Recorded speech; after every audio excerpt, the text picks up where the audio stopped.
Hay momentos en los que me siento un nene chiquito,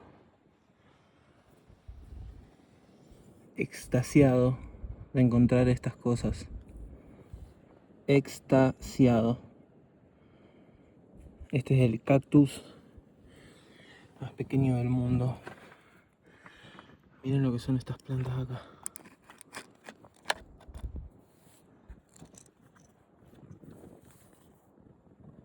Uy, miren esta colonia. No. No te puedo creer. Uy, la camarita.